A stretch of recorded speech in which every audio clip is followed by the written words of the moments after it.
বনগা থেকে সৌমেন দাদা ভাই, আপনি 8 বস্তা পেঁয়াজ এবং 1 বস্তা রসুন অর্ডার করেছিলেন। সেই রসুন এবং পেঁয়াজ নিয়ে আমার নিকটবর্তী বাস স্ট্যান্ডে দাঁড়িয়ে রয়েছি। আমার এখানে সকাল 7টা নাগাদ পালকি বাস এসে পৌঁছাবে, যে বাসে আপনার রসুন এবং পেঁয়াজ তুলে দিচ্ছে। আপনাকে বলবো আপনার ওখান থেকে সঠিক সময় নিজে দায়িত্ব সহকারে এই পেঁয়াজ এবং রসুনের বস্তাগুলো নামিয়ে নেবেন। এক ঝলক দেখাবো আপনার জন্য যে রসুন এবং পেঁয়াজ আমি কেনাকাটা করেছি। এই দেখুন পেঁয়াজ রয়েছে। পেঁয়াজের যদি কথা বলি বার্নিয়া সাইড থেকে যে শুকেহারি পেঁয়াজ রয়েছে, সেই পেঁয়াজ আপনি দেখতে পারবেন যে কিনে নিয়ে এসেছে। সাইজের যদি কথা বলি তাহলে গুলটা রয়েছে, কিছু মিডিয়াম রয়েছে, হালকা পাতলা দুই একটা একটু মোটা সাইজ দেখতে পারবেন। তো একেবারে চটে ঢেলে বিক্রি করার মতো যে উপযুক্ত সাইজের পেঁয়াজ সেটা আপনারা দেখতে পারবেন এখানে রয়েছে। দুই একটা বার করিয়ে দেখানোর চেষ্টা করব। আপনাদের বলেছি যে শুকেহারি যে পেঁয়াজ রয়েছে তার কোনো তুলনা হয় না, এত ভালো কোয়ালিটি রয়েছে।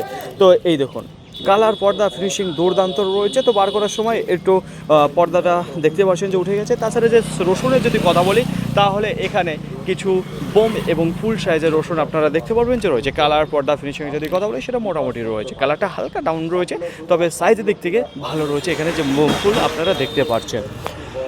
অসংখ্য ধন্যবাদ দাদা ভাই আপনাকে আমার প্রতি বিশ্বাস করে এই রসুন এবং পেঁয়াজ অর্ডার করেছিলেন। বাস এতটুকুই আপনাকে বলেছিল আজকের মতো।